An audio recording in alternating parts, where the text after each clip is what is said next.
Sí, doctor. Bueno, Sí, perfecto. señor.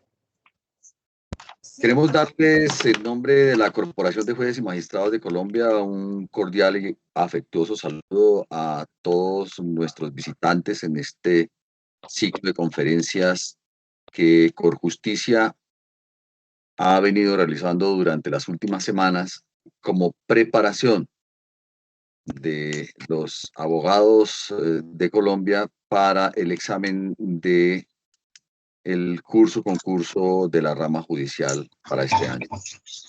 En primer término, quiero extender un caluroso saludo a todos los miembros de la Junta Directiva que se encuentran acá, en especial al doctor José Anderson Beltrán, quien ha sido nuestro adalid y portaestandarte en este trabajo académico y ha sido quien nos ha generado los diferentes escenarios y espacios con los profesionales que hasta el día de hoy y de aquí en adelante igualmente nos van a acompañar. Para el día de hoy, como ustedes bien lo saben, tenemos el inicio del ciclo de capacitaciones o de información sobre el tema de derecho constitucional.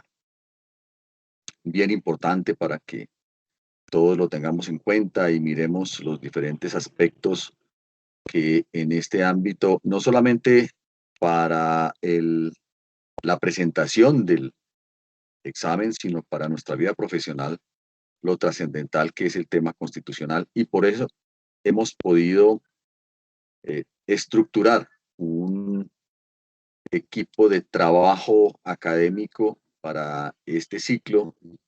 Y para el día de hoy comenzamos con la teoría de la Constitución y la dogmática constitucional.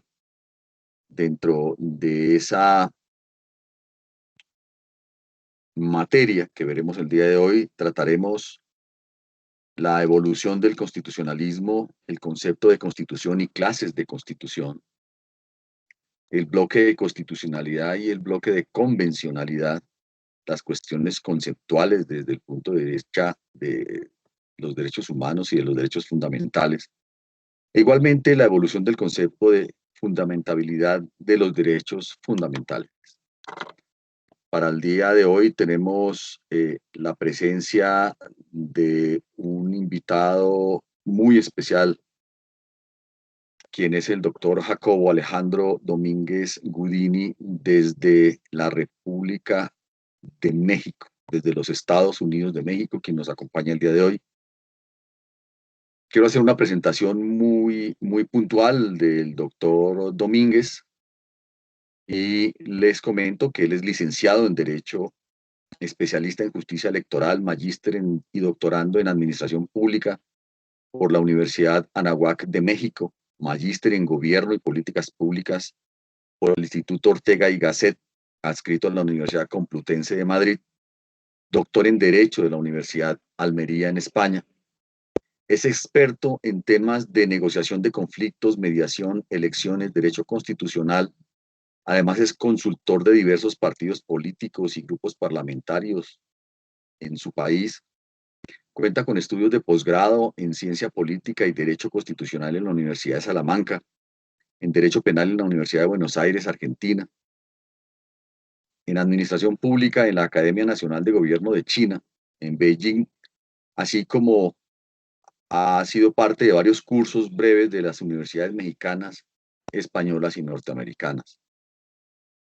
Desde el punto de vista de su ejercicio profesional, además de la parte académica ya señalada, se ha desempeñado como consultor y abogado en temas de derecho electoral y en juicios constitucionales ante la Suprema Corte de Justicia de la Nación de México, consultor internacional en temas de violencia política y derechos humanos, asesor de diversos organismos internacionales como la Organización de Estados Americanos, y en el ámbito académico como docente universitario, lo es de diferentes universidades, tanto en su país como en el exterior, tanto en pregrado como en posgrado, y tiene muchos artículos y obras, entre ellas revistas internacionales especializadas e indexadas en temas jurídicos, políticos, electorales, constitucionales, etcétera. Doctor Domínguez, para la Corporación de Jueces y Magistrados y para los abogados colombianos es un honor tenerlo a usted como conferencista el día de hoy. Procederemos seguidamente a darle la palabra a nuestro moderador para que el doctor Federico González Campos, desde la ciudad de Villavicencio, para que imparta las instrucciones correspondientes para el día de hoy. Y me despido señalándoles a todos los queridos amigos de Corjusticia e igualmente a jueces que no hacen parte de Corjusticia, pero que también hacen parte de otras organizaciones sindicales y gremiales de la rama judicial, a los abogados litigantes y defensores públicos, fiscales, darles igualmente un saludo especial desde Corjusticia y decirles que esperamos que una vez lleguen ustedes a ser jueces de la República, recuerden que Corjusticia es su casa. Corjusticia es la que nos ha ofrecido durante todo este tiempo el escenario para refrescar memoria y refrescar los conocimientos en diferentes temas. Finalmente, quiero decirles que por situaciones especiales y algunas dificultades que ha podido tener nuestra ingeniera que nos acompaña en el ciclo de conferencias de ofimática, no es posible que culminemos hoy las charlas por cuanto la doctora Méndez Arregocés tuvo algunas dificultades de carácter personal que le impidieron estar con nosotros en el horario de 7:30 de la noche a 9 de la noche para culminar este ciclo de conferencias. Entonces, de acuerdo a las instrucciones que ya nos ha dado en relación con su tiempo para poder culminar estas charlas, para el día de mañana estaríamos terminando las conferencias de ofimática en relación con los diferentes aspectos de los interrogantes que muchos de ustedes han hecho llegar a la coordinación académica y a la junta directiva en relación con algunos puntos que les son importantes a ustedes de cara a la presentación del examen y a la vida profesional. Doctor Federico González Campos, en Villavicencio, muy buenas tardes. Le cedo el uso de la palabra para que inicie usted la coordinación correspondiente y la moderación de este taller. De nuevo, un saludo especial y afectuoso para todos. Presidente, muchas gracias, muy amable. Una cordial bienvenida, muy cálida, para nuestro invitado Jacobo Domínguez y para todos los jueces, magistrados y demás profesionales y servidores del sector judicial que han aceptado esta invitación para este evento de capacitación. Las reglas o las instrucciones para desarrollar la presente actividad son muy pequeñas y concisas. Les pedimos a todos que mantengan las cámaras cerradas y los micrófonos cerrados para evitar que el ancho de banda de internet nos presente complicaciones. Las preguntas y las inquietudes y las sugerencias que vayan surgiendo las pueden hacer en el chat y nosotros vamos tomando nota de ello sobre el particular, y al final de la intervención le formularé las preguntas relevantes que hayan sido y las que a ustedes también les parezcan relevantes, pues seleccionadas de ese palmaré, para que nuestro expositor tenga el uso de la palabra y se pronuncie sobre el particular. Así pues, que sin más preámbulos, doctor Jacobo, el auditorio es suyo. Bienvenido. Gracias. Quiero que sean mis primeras palabras para agradecer la gentil anfitrionía del señor presidente, magistrado Hermes Lara, presidente de esta importante corporación, y muy especialmente la atinada moderación de don Federico González y don José Anderson, que ha estado muy pendiente de la realización de este evento. Me emociona como jurista, como profesor y catedrático, poderme dirigir a los juzgadores, porque para quienes estamos del otro lado de la barra, quienes estamos del otro lado de la cancha, siempre la judicatura reviste una enorme admiración, un gran reconocimiento, y nosotros los abogados esperamos de nuestros jueces una enorme jurisprudencia. Y vamos a remitirnos un poco a la idea original de la jurisprudencia. En el sentido aristotélico, la prudencia es una de las cualidades que debe tener el ser humano y se basa en la búsqueda de la verdad. La prudencia es aquella condición que nos aleja de los excesos, que templa el espíritu, que genera una paz interior a partir de la cual el hombre se encuentra consigo mismo. No es gratuito, por ejemplo, que a la prudencia la dibuje el arte clásico y contemporáneo como una mujer que se lleva la mano al rostro como señalando el silencio, porque es justamente en el silencio en el que el hombre dialoga consigo mismo, y es justamente en silencio en el cual los jueces, o sea, ustedes, deciden sobre la vida de las personas. Nadie los aconseja. Nadie está ahí para encenderles una luz en el camino, sino que ustedes utilizan la investidura de soberanía del Estado y pueden decidir la vida de las personas. Por lo tanto, deben ser nuestros jueces los más prudentes al decir el derecho, y entonces la palabra jurisprudencia deviene de esa raíz, de la búsqueda de la verdad a través de los elementos que prevé el derecho. Y la toga, que tiene un simbolismo muy particular, justamente se utiliza para reflejar eso. Ustedes tendrán que presentar una evaluación, lo cual me parece muy interesante, me parece que democratiza los procesos de acceso a estos espacios, pero también es una gran oportunidad de mostrar lo que ustedes saben. Y lo que ustedes saben no lo aprendieron ni ayer, ni hoy, ni el año pasado. Decía un ministro de la Corte, profesor nuestro, de la Corte Mexicana, que los exámenes se preparan con 20 años de anticipación.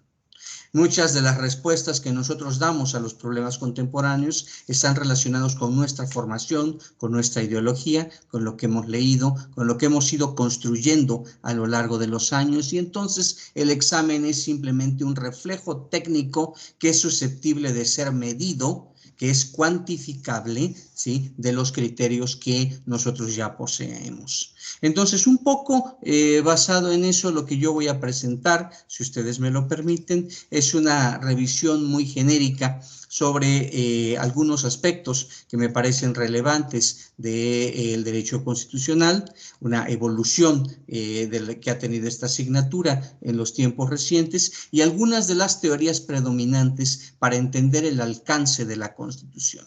Por eso denominamos a este curso con don José Andersen Teoría de la Constitución y Dogmática Constitucional. Porque lo primero que ha cambiado en este siglo es el concepto de constitución, es la manera como el ciudadano se acerca al control constitucional y convencional, y la manera como éste se refleja en lo que llamamos constitucionalismo práctico, en lo que llamamos el empirismo constitucional, ¿sí? Y esto afecta su vida cotidiana. El derecho constitucional, como dijera Silvano Tosi hace 2 siglos, no es más que una ciencia y una técnica empírica, la técnica de la libertad. Entonces, los procesos constitucionales en realidad son procesos que maximizan las condiciones de libertad de los ciudadanos, pero no solo de los ciudadanos, sino de todos los habitantes, de los seres humanos y todos aquellos que se ven en el perímetro que Bobbio llama un perímetro constitucional, que en realidad es una zona blanda, es una esfera de protección que se tiene contra los actos de autoridad. El derecho constitucional en realidad es una medida técnica para limitar el poder absolutista. Así surge y de esa manera se ha ido construyendo a lo largo de los diferentes sistemas, sean continentales, europeos, sean latinoamericanos, cada uno con sus diferentes recetas, con sus diferentes ingredientes, pero la idea es controlar al poder a través del derecho. En ese orden, entonces, me voy a permitir, si ustedes me lo autorizan, compartir pantalla para ir revisando algunos aspectos. Para eso necesito que los compañeros que administran le den la autorización a mi compañera, la doctora María Antonia, que así aparece registrada, para poder compartir su pantalla.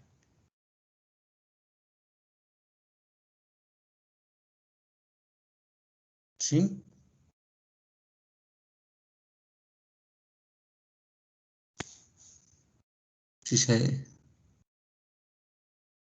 Le pido a los compañeros que administran si me autorizan que comparta pantalla mi compañera María Antonia.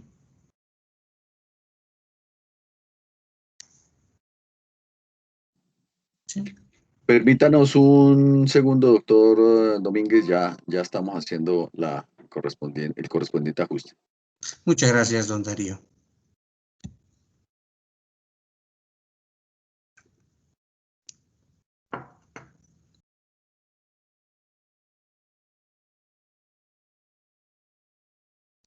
¿Sí? Se ve blanco.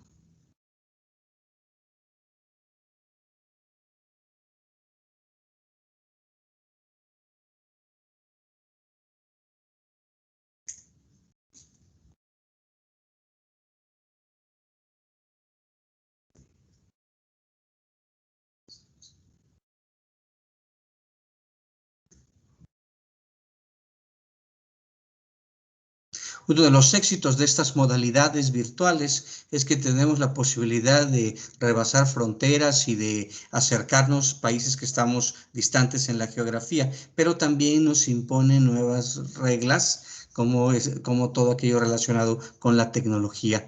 Entonces, y en esos temas a los que ya alcanzamos cierta edad, nos cuesta trabajo navegar ahí. Doctor, ya se encuentra la doctora María Antonia Quiroz Morales como moderadora. Entonces ella creo que ya puede hacer el ejercicio correspondiente de compartir pantalla. Perfecto. Muy bien. Excelente. Tiene usted razón, presidente. Ok. Muy bien. Bien, la asignatura que vamos a conversar el día de hoy, en un muy breve repaso, la hemos intitulado Teoría de la Constitución y Dogmática Constitucional. Vamos a entender por teoría de la Constitución los elementos que han ido integrándose con el paso del tiempo en la asignatura del derecho constitucional hasta establecer un corpus de conocimientos. Es decir, una serie de principios que están sistematizados y que son universalmente aceptados. Y vamos a entender por dogmática constitucional los criterios mediante los cuales vamos a establecer, ¿sí?, los paradigmas del derecho constitucional contemporáneo. Estas dos asignaturas que se relacionan, que están compaginadas, tienen una característica que nos es muy útil para estos ejercicios, que es el tema de la temporalidad. Es decir, se trata de asignaturas atemporales. De ahí que los conceptos que aquí vertimos pueden ser repetidos en España, en Francia, en Guatemala, en Honduras, y son igualmente aplicables a distintas realidades. La primera pregunta que debe responder la teoría de la Constitución es: ¿qué es una Constitución? Pasamos a la siguiente. Y la idea de constitución está en íntima relación con el concepto de poder. Dice Álvarez Conde que suele atribuirse a los hebreos el primer concepto de constitución, en el sentido de existir una norma suprema, ¿sí?, que fuese igualmente aplicable a los gobernantes y gobernados, y que a su vez actuaba como límite de la acción de aquellos. Esta norma se identificaba con la ley divina, o sus contenidos tenían esa característica que venía de un derecho, de un jus divinis. Sin embargo, las características que planteaba era la correlación que tenía entre quienes la aplicaban y a quienes les era aplicada. Es decir, era una ley general, era una ley suprema. Por eso este autor señala que en los hebreos podemos encontrar una génesis a ese respecto. Pasamos a la siguiente. Tamayo y Salmorán reflexiona que bajo el nombre de politeia, los antiguos conocían una colección de tratados de Aristóteles que exponían a las instituciones políticas de un gran número de polis. Con el nombre de Constitución de Atenas se conoce un trabajo en el que Aristóteles analiza la forma y estructura del gobierno y administración de Atenas. Con Aristóteles se va a dar un proceso de racionalización del poder. Es decir, él pasa de construir una idea del ejercicio del poder en la polis como un acto automático y empieza a racionalizarlo. Y dentro de esa racionalización, él empieza a ver la manera en que están diseñadas las polis. Y empieza a ver que diferentes polis tienen diferentes modelos mediante los cuales actúan a partir de generar sus propias normatividades, de generar sus propias normas internas de funcionamiento, normas autónomas. Y a eso Aristóteles va a empezar a llamarle constitución. Y va a llamarle constitución porque la raíz del término tiene que ver con lo que se constituye, con lo que se crea. Y entonces en el pensamiento aristotélico va a haber un primer planteamiento como que el poder ordenado constituye la polis y el poder desordenado lo podemos encontrar afuera de la polis, en las hordas, en los grupos sociales que no tenían un orden preestablecido. Y ese es el primer contraste en donde Aristóteles empieza a definir que el poder tiene que tener reglas. Y esas reglas del poder además alcanzan no solamente a quienes las aplican, sino también establecen relaciones de suprasubordinación. Es decir, los ciudadanos tienen algún tipo de respuesta jurídica construida sobre ese orden normativo. Esto representa en realidad la génesis del derecho constitucional.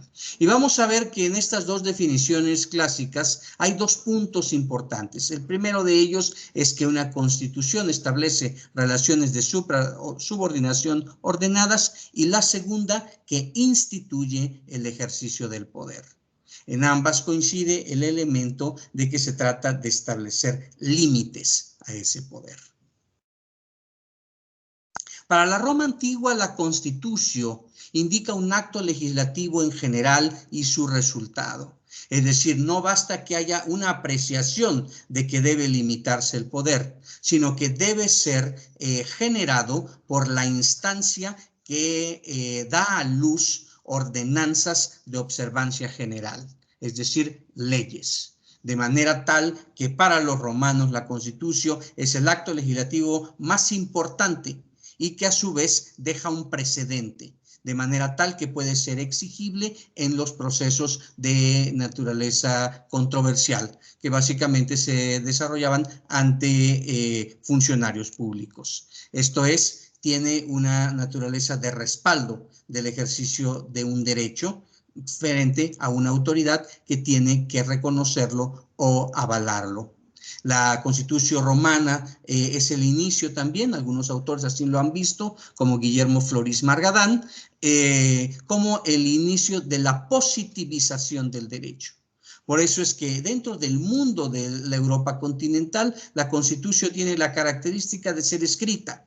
En contraposición, en el derecho no continental, lo veremos en su momento, los ingleses, los países británicos, tienen la condición de que la Constitución no precisamente tiene que ser escrita, sino que puede ser un elemento pragmático del derecho consuetudinario.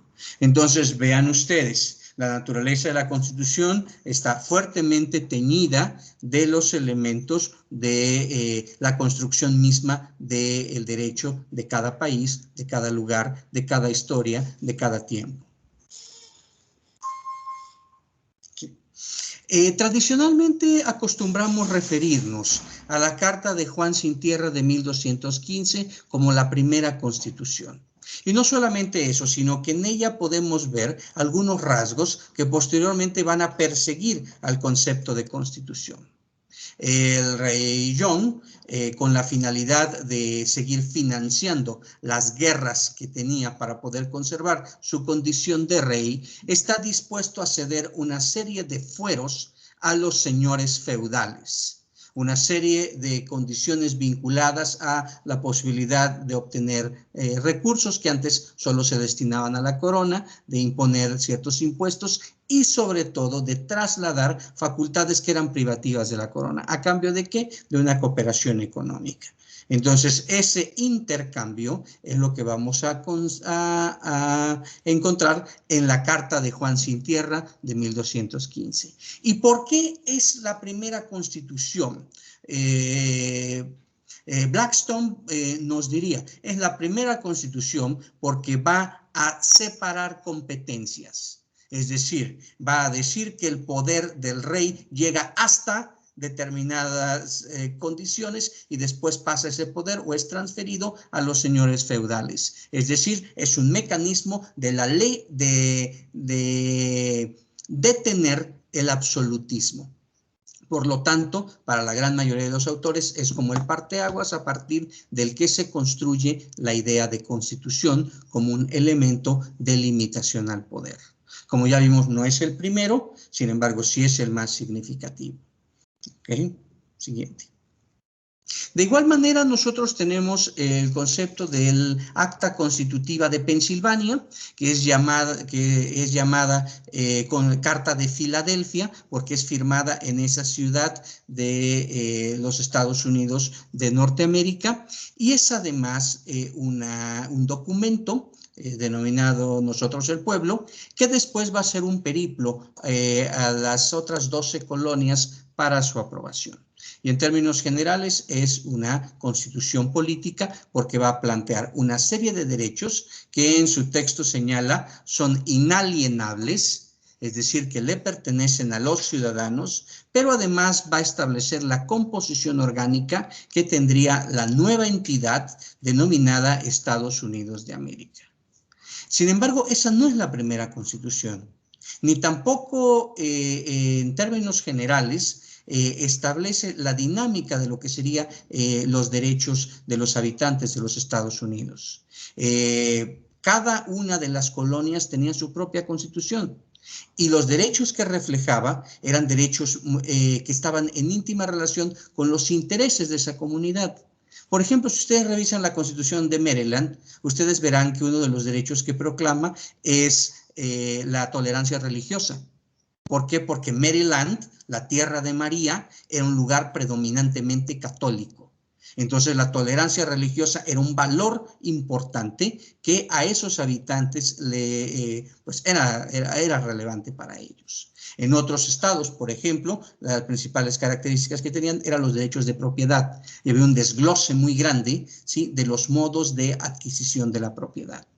Entonces, como constitución, nosotros tenemos la idea siempre de que viene de la federación y baja hacia las entidades federativas. Pero no, las constituciones originalmente surgieron de las comunidades y esas constituciones se parecen más a las de las polis aristotélicas que a una constitución arrancada en el sentido de Juan Sin Tierra de 1215. La enseñanza de este modelo es que no existen modelos.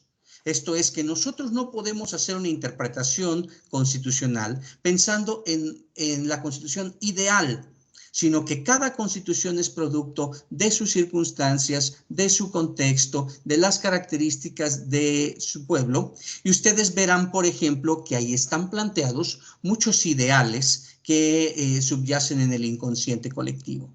Por ejemplo, uno de los primeros reclamos de la Constitución mexicana, ¿sí?, es la extinción de la esclavitud.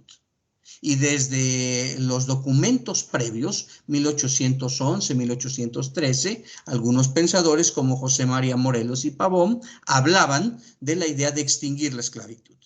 ¿Sí? Querían extinguir la esclavitud mucho antes de que se plantearan estas ideas en los Estados Unidos de América. Y esto estaba relacionado con su condición social, económica y étnica. José María Morelos era un hombre de ascendencia africana y los esclavos y los descendientes de africanos no podían heredar. Entonces él estaba imposibilitado de poder trasladar sus bienes a sus hijos razón por la cual al abolir la esclavitud, él tenía esa posibilidad de trasladar el derecho de propiedad. Entonces, la abolición de la esclavitud estaba relacionada con mejorar una condición económica, ¿sí?, propia del pensamiento liberal.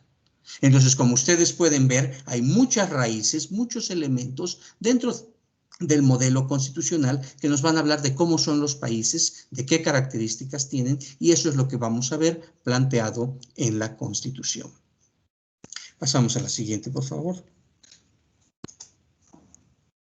El constitucionalismo moderno. Vamos a tomar aquí dos autores. Damos un gran salto y nos vamos a ubicar en la segunda mitad, inicios de la segunda mitad del siglo XX, el siglo pasado, y vamos a tomar dos ideas genéricas. En una vamos a tomar al profesor Zagrebelski, quien es además magistrado y fue presidente de la Corte Constitucional de Polonia, y de igual manera vamos a tomar algunas de las reflexiones de Paolo Comanducci, uno de los teóricos del neoconstitucionalismo contemporáneo. Y Zagrebelski nos va a decir que las constituciones, que hay una tipología de las constituciones. Y entonces podemos encontrar tres tipos de constituciones. Las constituciones de contenido, es decir, que dentro de su contenido establecen las relaciones entre gobernantes y gobernados y van a prescribir derechos, como si fuese una receta, van a hacer esa prescripción, ¿sí? Las constituciones finalistas, que tienen un sentido axiológico, es decir, que nos dicen hacia dónde tenemos que ir como sociedad. Algunos otros autores le van a llamar constituciones programáticas, y las constituciones formales, ¿sí? Y lo otro es que Vidal cobra barato. Por favor, pueden cerrar el micrófono. Perdone que lo interrumpa, doctor Jacobo. Maestra, deja ver porque te la pusimos mal. Mira. No te enojes, bebé, prometo. Voy a continuar, doctor, ya hemos logrado la... Muy amable, muchas gracias. Entonces, en ese orden de ideas, vamos a tener un primer panorama de cómo pueden ser las constituciones. Pero además el profesor Zagrebelski dice, además de eso podemos encontrarlas mezcladas. Es decir, en algunas podemos encontrar elementos de contenido, en otras podemos encontrar elementos axiológicos y formales. Es decir, no es una tasación completamente pura, sino que hay una relación de unas con otras. ¿Ok? Hermann Heller, quien se hace famoso, siguiente por favor, por el estudio de la teoría del Estado, nos dice que las constituciones se pueden dividir en constituciones normadas y no normadas. Van a ser normadas cuando lo que prescriben simplemente son mandatos de naturaleza jurídica, y van a ser no normadas cuando se refieren a pactos políticos, a acuerdos de la política que no prescriben una norma, sino que diseñan un comportamiento político. Por eso Hermann Heller es un teórico del Estado. Va a decir, hay cosas que son metalegales, metaconstitucionales, pero que forman parte de las idiosincrasias políticas de los pueblos. Y aunque no estén ahí, ¿sí?, están impregnadas de ello. En ningún lado dice, por ejemplo, que ciertas democracias van a ser presidencialistas, y sin embargo lo son. Y solamente funcionan así. En ningún lado van a decir que ciertas figuras van a tener un rol preponderante de un poder sobre otro, y sin embargo funcionan así. Y entonces tenemos elementos que son fácticos, a decir de este autor. Para él la Constitución no solamente es una norma, sino también es un patrón de conducta. ¿Ok? En un planteamiento de taxonomía constitucional, Germán Vidal Campos clasifica las constituciones según sus características. Y entonces nos va a decir, hay constituciones que son escritas o codificadas, como las que tenemos en América Latina, o constituciones no escritas o dispersas, como el caso del Reino Unido. Dice, va a haber constituciones que sean formales, es decir, que está previsto el planteamiento a nivel de prescripción de normas, o constituciones que son materiales, es decir, que simplemente se cumplen. ¿sí? Forman parte de un derecho válido, ¿sí? Que es reconocido por todos y que no precisamente está prescrito en una norma. Nos va a decir que hay constituciones rígidas, aquellas que son difíciles de reformar, y constituciones flexibles, aquellas que pueden ser fácilmente reformadas por el legislador ordinario. Y aquí hago un pequeño apunte, porque por ejemplo en el caso mexicano tenemos una enorme paradoja, la Constitución de 1917, que en realidad no es la Constitución de 1917, es una reforma integral de la Constitución de 1857, prevé la figura del constituyente permanente. Y el constituyente permanente lo integran las dos cámaras del Congreso y las legislaturas de los estados, de los 32 estados. Entonces, en ese orden de ideas, ese constituyente siempre está ahí y puede ser invocado para realizar una reforma constitucional sobre cualquier tema en cualquier momento. De igual manera, el profesor Vidar Campos nos establece que hay constituciones pétreas. Pétreas son aquellas que en su totalidad o en algunos artículos son no reformables. Pensemos, por ejemplo, en la Constitución alemana, que tiene ciertos parámetros dirigidos, por ejemplo, a los partidos políticos, ¿sí? Hay ciertas expresiones políticas que están prohibidas y lo estarán siempre, por un antecedente histórico entendible. Sin embargo, eso no puede ser modificado de ninguna manera, eso es una cláusula pétrea. Y algunas otras naciones, por ejemplo, Honduras, tiene o tenía, porque acaba de ser modificado jurisprudencialmente, la no reelección como una regla. Forma parte de su cláusula pétrea. Las concesiones pueden ser otorgadas cuando son arrancadas. Pensemos en Juan Sin Tierra. Si él quería gozar de los impuestos, tenía que emitir una serie de derechos para los señores feudales. O puede ser pactada cuando forma parte de un gran consenso. Pensemos en el Pacto de los Olivos en Argentina, o pensemos, por ejemplo, en el Pacto de la Moncloa, que da lugar a la Constitución española de los años 70. Es decir, hay diferentes modalidades de construcción, incluso técnica, de una constitución. Pasamos a la siguiente. Sin embargo, uno de los conceptos más recurridos, más socorridos, es la idea de la Constitución como un sistema normativo jerarquizado. Y esa idea se la debemos al teórico del positivismo Hans Kelsen. Para la teoría pura del derecho, en realidad la Constitución es la parte superior de una serie de sistemas normativos que se encuentran jerarquizados y que tienen la característica de que los niveles inferiores guardan una relación de reciprocidad con los niveles superiores, hasta llegar, ¿sí?, a la punta de ese nivel jerarquizado, que es denominado el texto constitucional. Aquí quiero hacer un apunte muy interesante. En algunas ocasiones le han llamado a esa modalidad la pirámide de Kelsen, porque en apariencia, ¿sí?, tiene una estructura como la de un triángulo. Kelsen jamás habló de una pirámide. Siguiente. Si nosotros revisamos sus textos, la expresión que usa en alemán es el Stufenbau, que es un orden escalonado. Es decir, que era un escalón normativo donde había simetría entre lo prescrito por las normas superiores y lo prescrito por las normas inferiores. Sin embargo, es un profesor de la Universidad Nacional, Eduardo García Maínez, quien en sus textos compara la pirámide o este modelo kelseniano con las pirámides de la época prehispánica, como la que yo les estoy mostrando. Esa es una pirámide que tiene escalones, damas y caballeros. Y la idea escalón sí está presente en el modelo kelseniano.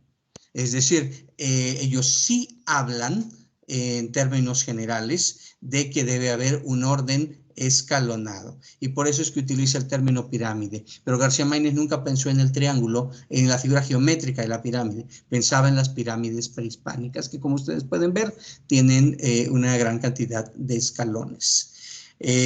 Hago además votos porque ustedes nos visiten en México para que puedan comprobar que el Stufenbau kelseniano está presente en nuestras diferentes construcciones y además disfruten de la belleza de este país, donde los colombianos son muy queridos además, donde siempre encuentran mucha calidez y mucho reconocimiento.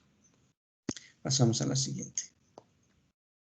Entonces, en ese orden de ideas, vamos a aterrizar en lo que yo llamaría la teoría constitucional predominante, que la podemos enmarcar en los planteamientos de Ricardo Guastini, el llamado neoconstitucionalismo. Básicamente, Guastini nos va a decir que nosotros tenemos dos acepciones del término constitución. El primero de ellos es la Constitución como límite al poder político. Dice, toda Constitución busca ponerle límites al poder político. Es decir, es un límite jurídico, es un perímetro, diría Bobbio, es una frontera al poder político, al absolutismo. Y lo es desde su origen.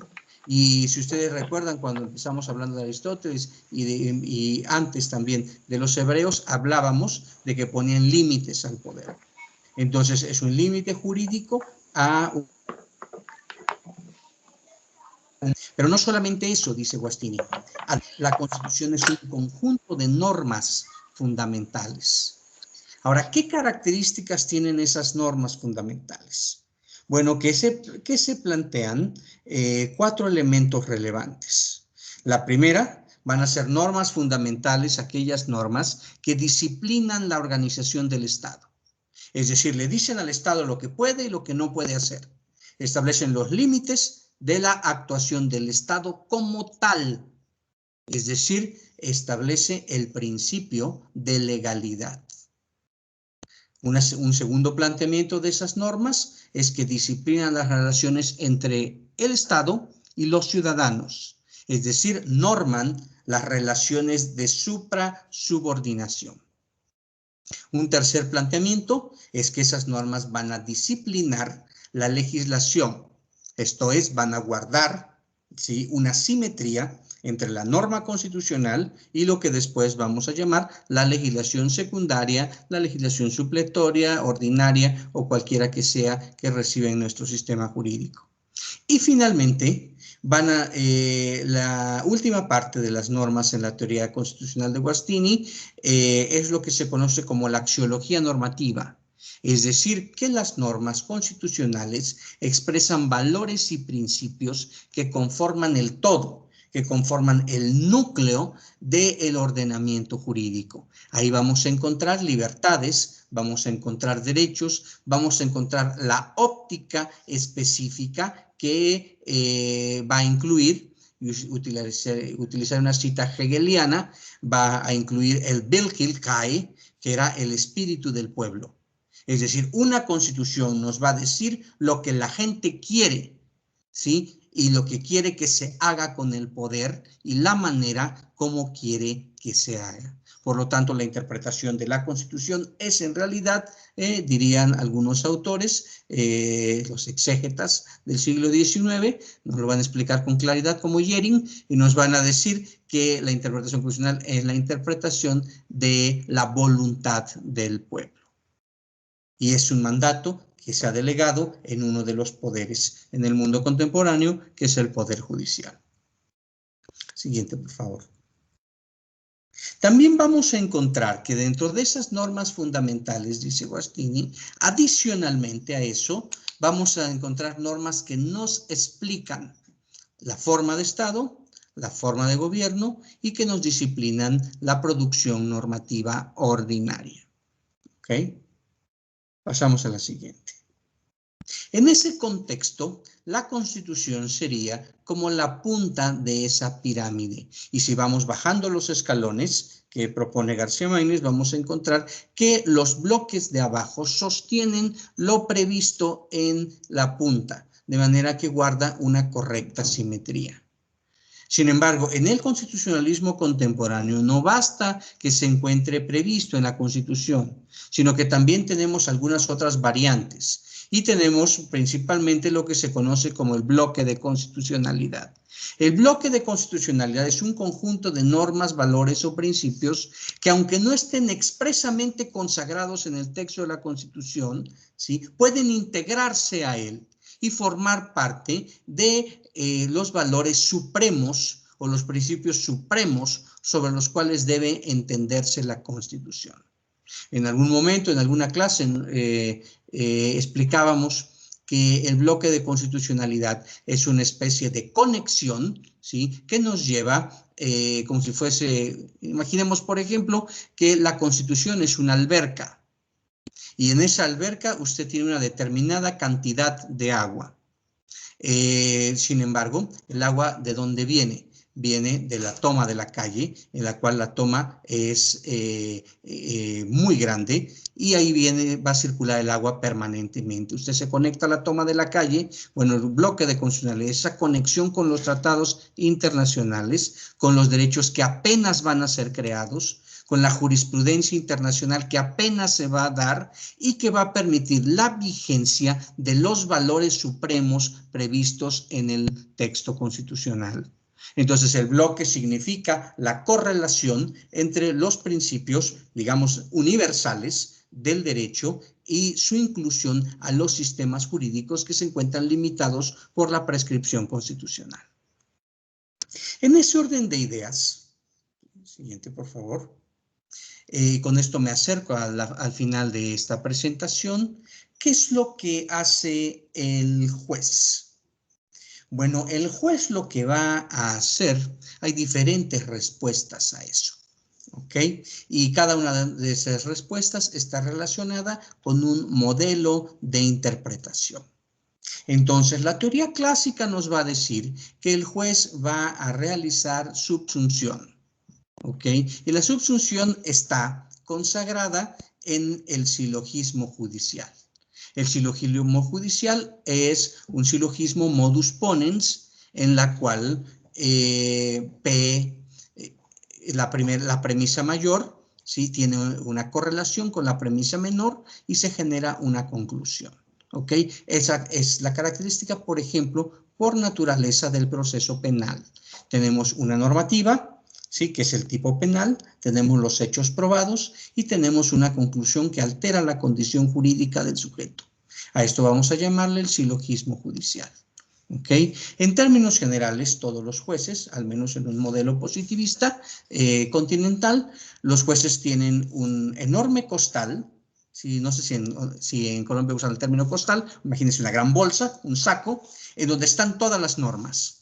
Y Jering nos dice, el derecho es perfecto, tiene todas las respuestas a las normas. Entonces ustedes van a buscar la norma que resuelve ese tema en específico y la van a poner ahí y van a hacer una sumatoria.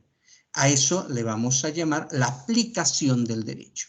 Es decir, los jueces aplican una norma a un caso concreto. ¿Ok? En términos generales, así funcionaría el modelo clásico del silogismo judicial. Sin embargo, corrientes más modernas nos previenen. Pasamos a la siguiente. Y por ejemplo, Herbert Hart nos dice que es posible que tengamos una colisión de normas. Es decir, si lo que vamos a establecer es un sistema de normas entre normas primarias y secundarias, es posible que tengamos colisiones de esas normas. Entonces el juez va a resolver esas colisiones. Va a escoger la mejor norma de las dos que se están colisionando, de manera tal que se logre prevalecer el mayor derecho o ampliar la mayor libertad posible. Hart es un teórico que cuestiona el modelo positivista de Austin en la Universidad de Oxford y que su pensamiento fue muy influyente para empezar a abrir la idea del concepto de derecho que se encontraba de alguna manera consolidado. Es su alumno, Ronald Dworkin, quien va a plantear que las normas no solo colisionan con otras normas, sino que también pueden colisionar con principios. Y entonces la labor del juez es seleccionar cuál es el principio que debe prevalecer sobre la norma. Y utiliza una frase que es muy gráfica, dice: el juez debe ver las cosas con la mejor luz posible. Y la mejor luz no es otra cosa que la interpretación que maximice los derechos.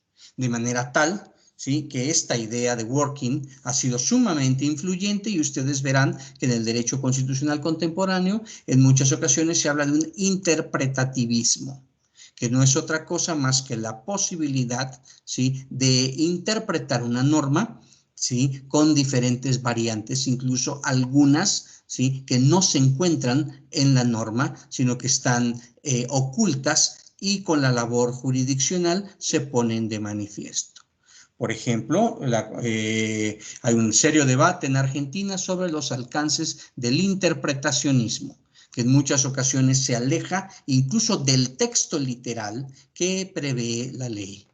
En el caso mexicano también ha habido algunas manifestaciones relevantes sobre la idea de crear principios, es decir, cosas que no existen en el texto, sin embargo, que a través del control de convencionalidad se matizan y se establecen como principios constitucionales. El derecho al libre desarrollo de la personalidad, por ejemplo, es un derecho un tanto amorfo, porque lo mismo puede funcionar para consumir algún estupefaciente que para los matrimonios igualitarios, que para la educación no religiosa, y una serie de situaciones que se apartan incluso de la redacción literal de la ley. A esos planteamientos, algunos jueces, como por ejemplo Tony Scalia, en la Corte norteamericana, ha planteado el originalismo como un criterio de interpretación que tiene límites, y tiene los límites de la temporalidad de lo que está escrito justamente en el texto constitucional. Y finalmente, una tercera variable a esta teoría crítica es la del profesor Manuel Atienza, que en lo que él llama casos trágicos, un poco haciendo una alusión a que la colisión de normas contra principios de working es llamado casos difíciles. Atienza les llama casos trágicos. Son todos aquellos casos donde cualquier resolución que se tome va a ir en contra del derecho de alguien.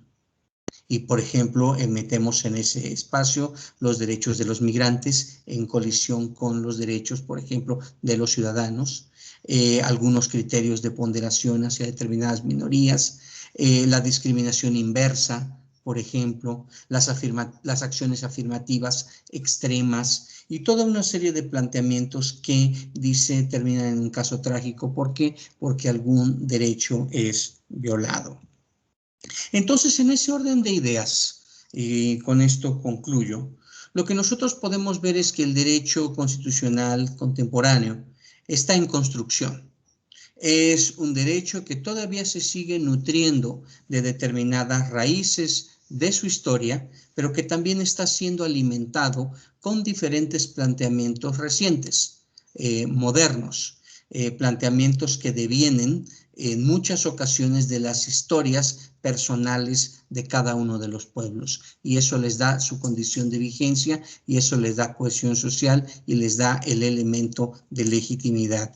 Ustedes, señores jueces y magistrados, tienen la enorme responsabilidad de escuchar lo que dice el texto silencioso de la Constitución y hacérnoslo saber a través de su voz. Y los jueces única y exclusivamente hablan por sus sentencias. Yo hasta ahí me quedo, distinguido presidente, y estoy abierto al diálogo y a la conversación con todos y cada uno de ustedes. Muy honrado de poder compartir estas ideas. Doctor Jacobo, muchas gracias. Queda abierta el evento para que los participantes hagan sus preguntas. Por favor, está el chat, las pueden escribir y tomamos nota. Pueden iniciar a partir de este momento.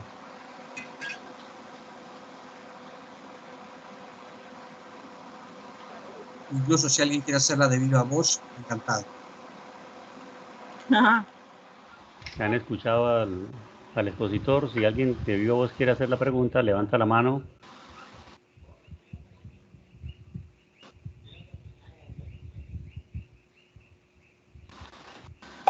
El doctor César Figueredo, por favor. Doctor, buenas noches. Primero que todo, pues agradecerle por la conferencia, está muy interesante. Y quisiera saber por qué no se ha construido en el decurso del tiempo. ¿Aló?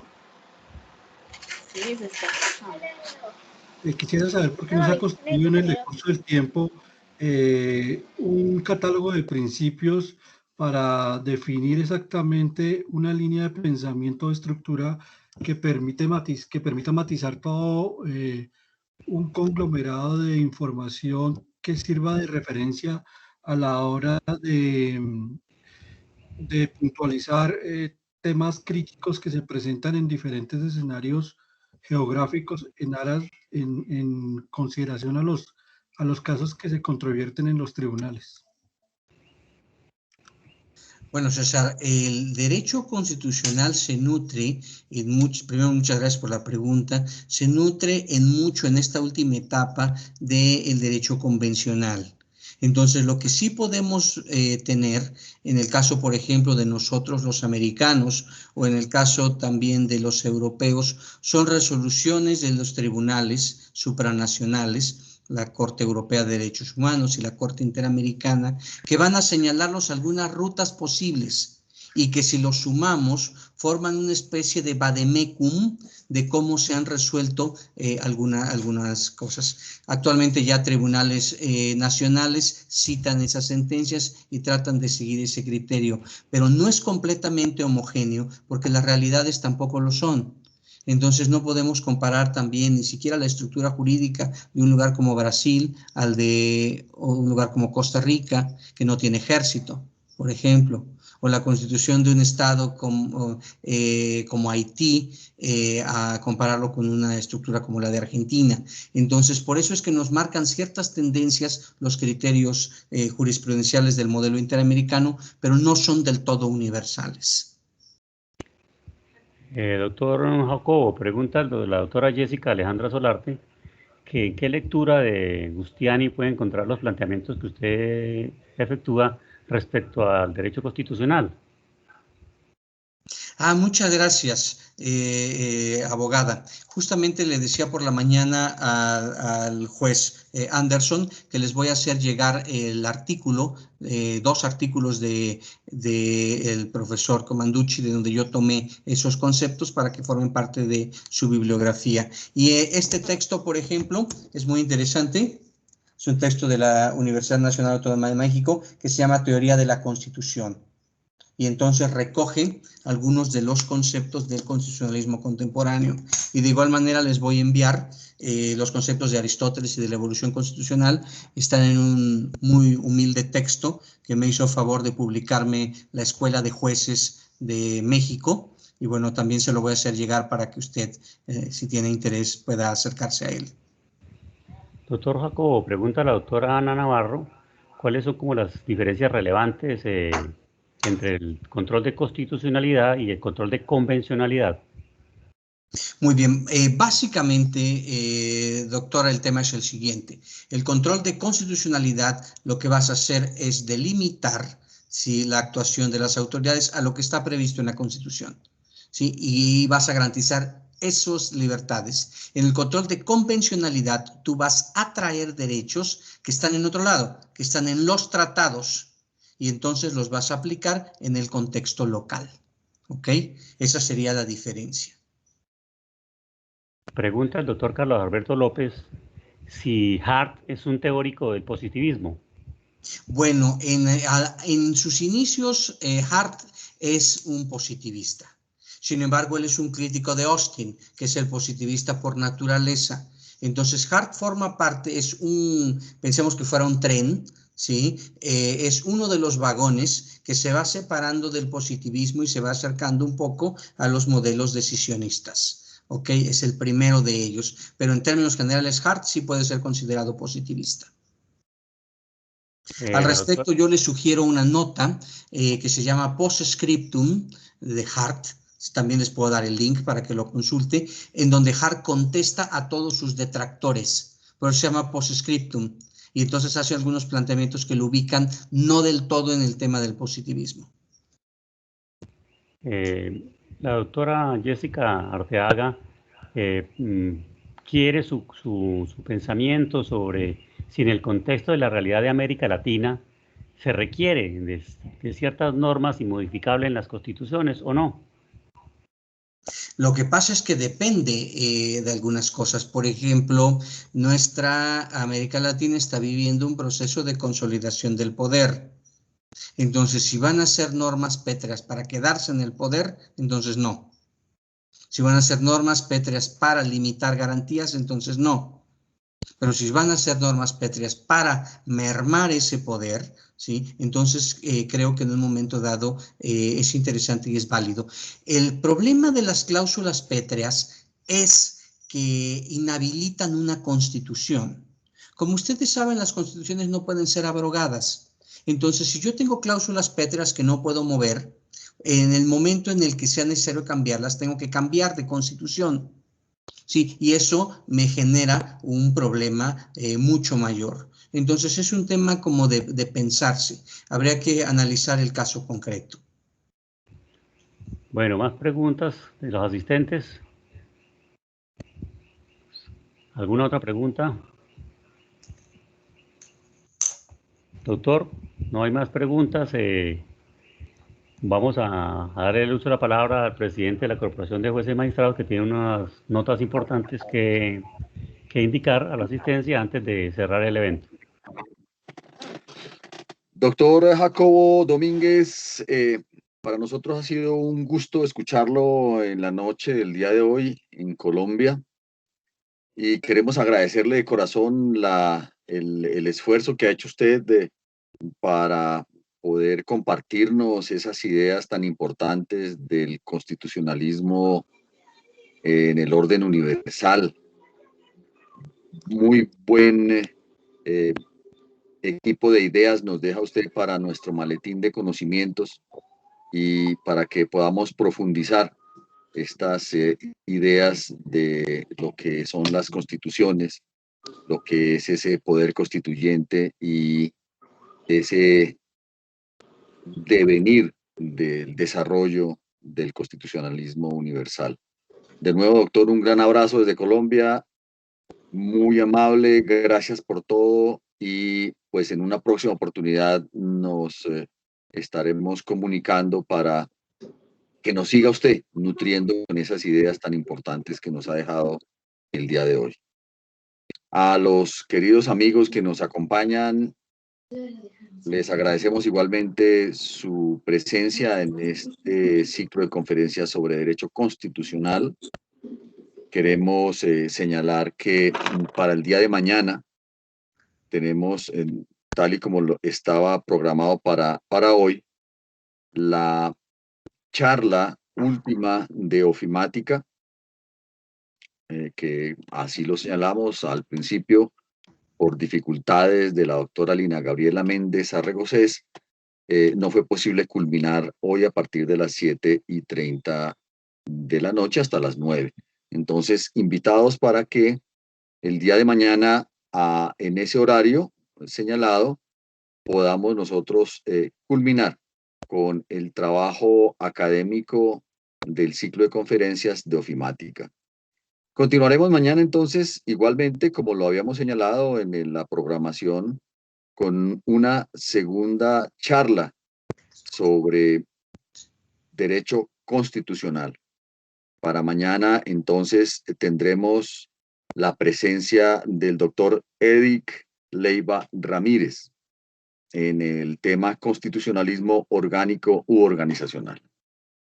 De nuevo a todos, muchas gracias por su presencia. Corjusticia hace este esfuerzo por el bien de la judicatura para que los funcionarios judiciales del futuro sean personas igualmente abiertas al cambio, sean solidarias y que recuerden que Corjusticia es su casa. Estamos esperando, valga la oportunidad, estamos esperando sus afiliaciones. Entonces, al correo cjuecesymagistrados@gmail.com pueden ustedes enviar los señores jueces y juezas que se encuentran en este momento acá, en provisionalidad o en propiedad que están en el concurso, pueden hacer el trámite para la afiliación. Les agradecemos mucho entonces a todos por la presencia. Nos vemos mañana a las 6 de la tarde. Doctor Domínguez, de nuevo un gran abrazo a los señores corporados, miembros de la Junta Directiva. Doctor, gracias por la coordinación. A todos que tengan una muy buena noche. Muchas gracias. Bueno, entonces, cerrando el evento, doctor Jacobo Domínguez, muchísimas gracias por su generosidad, y a todos los invitados que aceptaron participar en el evento, mis más generosas gracias en nombre de la Corporación de Jueces y Magistrados de Colombia. Los esperamos mañana para el siguiente evento. Que tengan una feliz noche. Y a renglón y a vuelta de correo, a quienes escribieron, les enviaremos la información, las que están requiriendo por vía chat. Muchas gracias.